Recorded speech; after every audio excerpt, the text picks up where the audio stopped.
नमस्कार दोस्तों, सभी का स्वागत है विजय पथ पर। अभी कुछ दिनों पहले आपने देहरादून में देखा होगा कि एक जो गोलीकांड देहरादून में हुआ है, पूरा उत्तराखंड इससे सहम सा गया है कि उत्तराखंड में भी इस प्रकार की घटना होने लगी, जहां पर दिन दहाड़े 3 आदमियों के ऊपर गोली चला दी जाती है और उसमें से एक व्यक्ति मर जाता है। 2 अभी भी जूझ रहे हैं, अभी भी हॉस्पिटल में भर्ती हैं। क्या कुछ ये गोलीकांड था, किस प्रकार से पैसों का ये मामला था, पूरी अभी डिटेल में हम आपको बताएंगे, क्योंकि ये खबर हम लोग कर नहीं पाए थे क्योंकि हम लोग आउट ऑफ स्टेशन थे। लेकिन जिन पत्रकारों ने ये खबर करी, क्योंकि बड़ी नजदीक से इस खबर को इन लोगों ने किया है, तो त्रिभुवन चौहान उनमें से एक हैं। त्रिभुवन भाई, पहले तो बहुत स्वागत है आपका।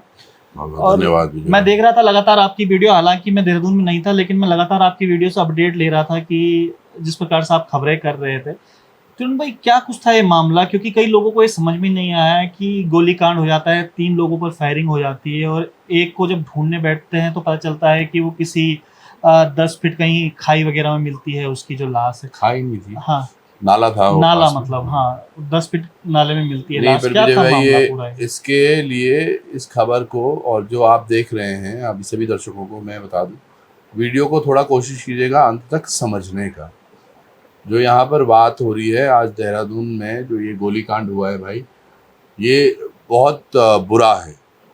और ये इस कदर हुआ है कि हम आम आदमी कितना सुरक्षित है, इस पर एक बड़ा प्रश्न चिन्ह है।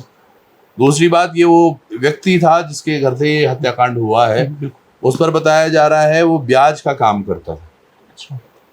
और कई लोगों ने उसके खिलाफ शिकायतें नेहरू कॉलोनी थाने में, रायपुर थाने में पहले भी की। अच्छा। अगर किसी एक शिकायत का भी थोड़ा संज्ञान लिया जाता या फिर उस पर कार्रवाई होती तो शायद उसकी इतनी हिम्मत नहीं बनती। कहानी बड़ी साफ है। ये कुछ ऐसा समझ लीजिएगा, आप हैं वो व्यक्ति जो गाड़ी बेचना चाहते हैं, आप रवि का किरदार समझ लीजिए। मैं एक व्यक्ति हूं जिसके माध्यम से आप गाड़ी बेचने चाह रहे हैं। एक कोई दर्शक में से कोई एक व्यक्ति ऐसा जिसके पास ये गाड़ी पहुंचती है, तो आपने मुझे बोला यार ये गाड़ी बिकवा दो। मैंने बोला ठीक है, मैं बिकवा देता हूँ। मैं उसके पास चला गया। ठीक है। जब आपने मुझे गाड़ी दे दी, आपने मुझे बोला भैया पैसे का क्या हुआ, तो मैंने बोल दिया भैया पैसे के लिए वो बोल रहे हैं पर थोड़े कम बता रहे हैं। अच्छा। तब तक आपने क्या किया, आपको पता चल गया कि यार ये अच्छे भारद्वाज को गाड़ी दी है, तो यार इसका तो कैरेक्टर ऐसा है और हो सकता है कि कहीं मैं फंस ना जाऊं बाद में। उसने मना कर दिया कि मैं गाड़ी नहीं बेच रहा। अच्छा। तो मैंने बोला चलो यार एक काम करते हैं, गाड़ी नहीं बेचनी कोई बात नहीं, चलो हम उससे गाड़ी लेने चलते हैं वापस। तो ये वापस लेने आप, मैं और साथ में जो मनोज जिनका आप जिक्र कर रहे थे, वो वहां पर एक चिरपरिचित चेहरा है नथनपुर में, तो उनको भी लेके गए साथ। अच्छा।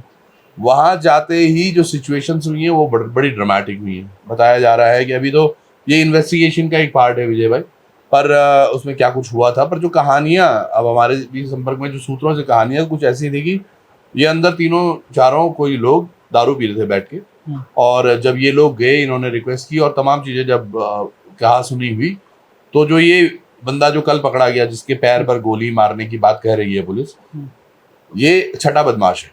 इसका पहले भी मुकदमे मर्डर के भी चल रहे हैं और अन्य भी इस पर तमाम प्रकरण चल रहे हैं।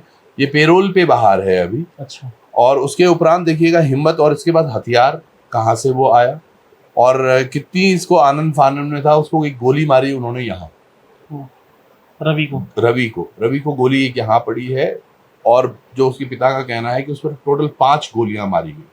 यानी कि पूरा इंटेंशन था कि इसको खत्म ही करना। और क्या हो सकता है, मतलब डराने का बात होती है। जहाँ पर हमारी उनकी पत्नी फायर करते हैं। उनकी पत्नी से बात हुई, उनकी पत्नी ने ये बताया कि यार ये रवि बहुत शरीफ थे, और अगर ये उनको थोड़ा बंदूक दिखा भी देता तो ये तब भी भाग जाते वहां से। मतलब ये लड़ने वाले नहीं है, और जब ये लड़ने वाले नहीं है तो जो सिचुएशन आप समझिएगा किस तरह से वो सिचुएशन बनी होगी कि उनको अपना मतलब, और वो जान बचा के वहां से भागने लगे। जो दूसरा बंदा साथ जा रखा था, जो मीडिएटर था, उसके भी गोली मारी। जो तीसरा बंदा साथ में गया था कि यार मैं बात करा दूंगा, उसको भी गोली मारी। तीसरे बंदे के साथ बंदे उनका कोई लेना देना था ही नहीं पूरे उसमें से, जो बाकी जो आप बता रहे हैं। नहीं, एक का तो ऐसा था कि वो गाड़ी लेके गया था। अच्छा। तीसरा तो ऐसा था वो मध्यस्थता कराने गया था। तो ये मध्यस्थता वाले, हाँ, मनोज भाई साहब हैं जिन पर गोली लगी है। हाँ। ये दूसरे क्षेत्रीय जी हैं जिन पर गोली लगी। कहाँ गोली लगी है कुछ पता है?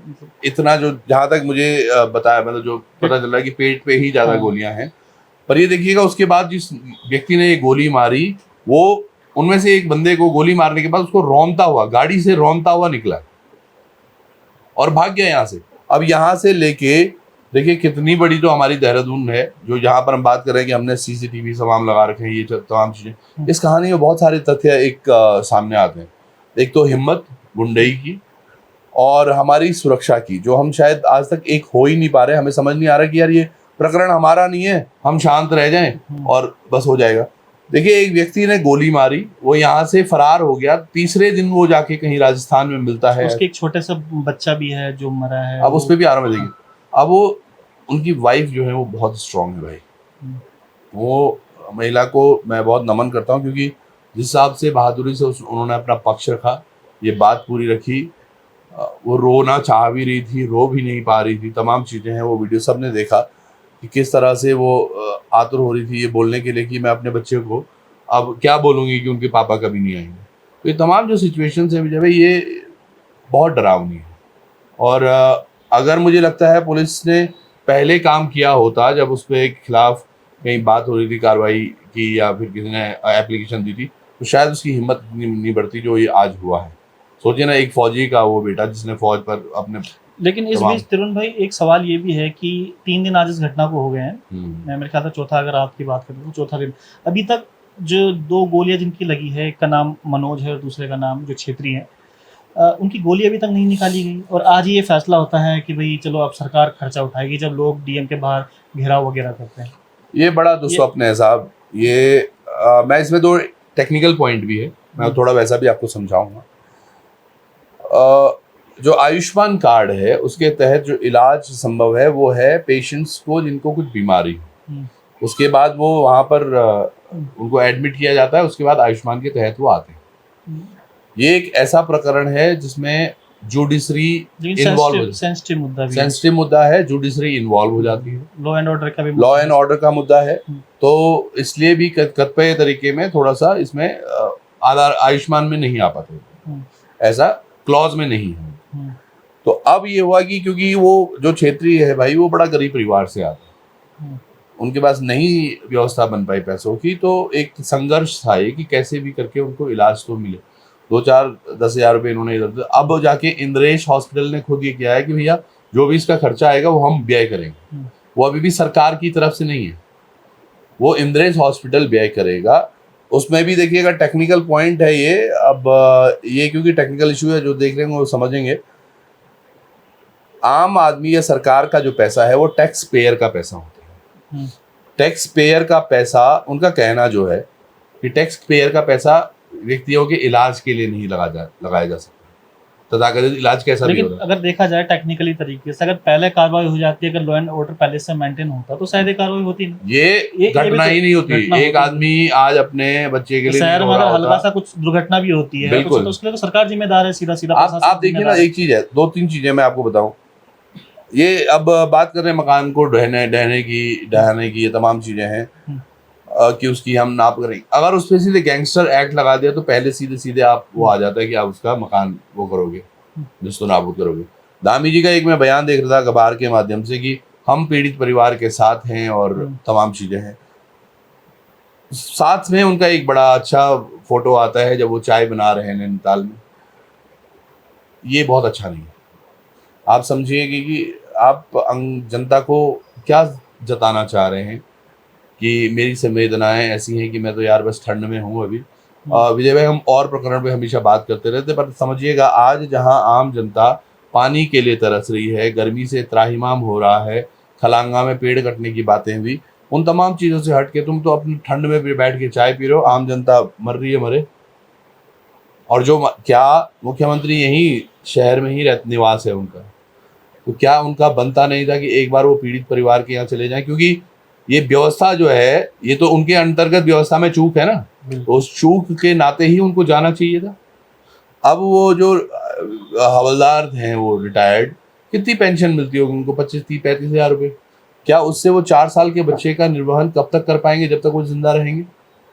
उनकी वाइफ की परमानेंट कोई नौकरी नहीं है, ये किस तरह से होगा?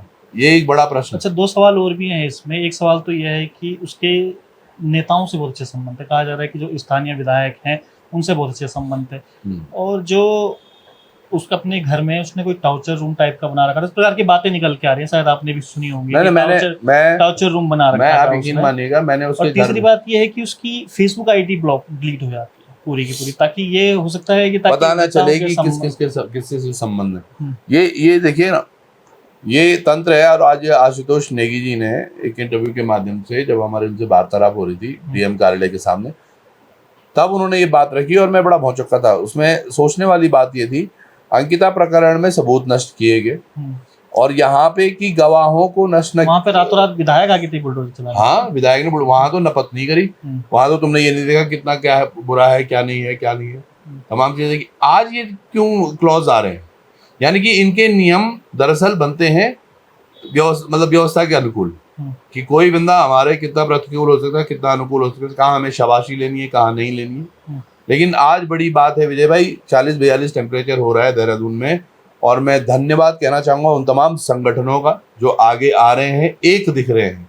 और मैंने आज एक इंटरव्यू में बोला भी कि आप इस सेना से, आप उस सेना से, उन सेना को भूल जाओ, अभी पहले एक बने और एक बन के आगे लड़े, तभी ये उत्तराखंडियों के लिए, जो पहाड़ी मूल के जो लोग आ रहे हैं। आप देखिए विजय भाई, सबसे बुरा एक और भी चीज है, आज वहां पर महिलाएं भी थी, तमाम लोग भी थे। ये वो लोग हैं जो विरोध कर रहे थे भरपूर, और उसके उपरांत भी देखो आज 5 की 5 सीटें यहाँ से एक ही दल को गई हैं। तो हम विरोध किस चीज का कर रहे हैं, लड़ किससे रहे हैं, या फिर हम दिखा कुछ और रहे हैं, मन में कुछ और है। ये समझ नहीं आ रहा है। और ये तमाम लोगों को समझना होगा कि अब परिवर्तन शायद नेसेसिटी बन चुकी है प्रदेश के लिए। कई लोग बात करते हैं, जो राजनीतिक दलों में ही आप देखिएगा कि ममता बनर्जी यार बहुत बुरी औरत है, ये है वो है फलाना, बहुत सारी चीजें सुनते हैं, पर वो वेस्ट बंगाल की जनता देखिएगा, उसको लगातार जिता रहे हैं वो। कुछ तो बात होगी उसमें। वो लोकल होने के बाद कैसे वो अपने लोगों के लिए उठती है। शिवसेना महाराष्ट्र से कभी बाहर नहीं गई, ना ही लोग जाने देते हैं। वो हमेशा वहां पर भरसक प्रयास करती है और अपनी सीटें भी निकालती, क्योंकि वो अपने लोगों के लिए खड़ी।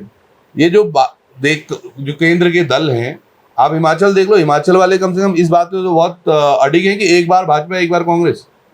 हमारे लोगों को पता नहीं क्या, तो कुछ तो इन्होंने खा रखा है जो इनको समझ नहीं आ रहा है कि हम किस तरह पर चेप भी होगा। बहुत बहुत धन्यवाद त्रिभुवन भाई आपका, एक ताकि आपने पूरा विस्तार में हमें बताया कि क्या कुछ रहा है इसमें पूरा घटनाक्रम। लेकिन कुल मिला के ये उत्तराखंड में जिस प्रकार की घटनाएं लगातार बढ़ रही हैं, इस प्रकार से सरेआम गोली मार देना, ये अपना आप में बहुत चौंकाने वाला है। लॉ एंड ऑर्डर पे एक बहुत बड़ा सवाल है कि किस प्रकार का लॉ एंड ऑर्डर ये उत्तराखंड में चल रहा है, कि दिन दहाड़े एक व्यक्ति की हत्या हो जाती है और 2 अभी भी घायल है। जो दूसरा ग्रुप है उसकी गोली अभी भी उनके पेट में। तो अपने आप में एक बहुत बड़े सवाल हैं कि उत्तराखंड में शासन व्यवस्था क्या कुछ कर रही है। अभी तक जो यहाँ के मुख्यमंत्री हैं संवेदनाएं तो व्यक्त करते हैं, और दूसरा हम देखते हैं पोस्ट उनकी चाय बना रहे हैं, लेकिन अभी तक उनके घर में नहीं गए जो पीड़ित। तो अपने आप में बहुत सारे सवाल हैं और हमें खुद से भी पूछना होगा कि उत्तराखंड में ये चल क्या रहा है, आखिर हम उत्तराखंड को किस दिशा की ओर ले जाएं। तब तक के लिए बने रहिएगा। बहुत बहुत धन्यवाद आपसे। बहुत बहुत धन्यवाद। नमस्कार, धन्यवाद।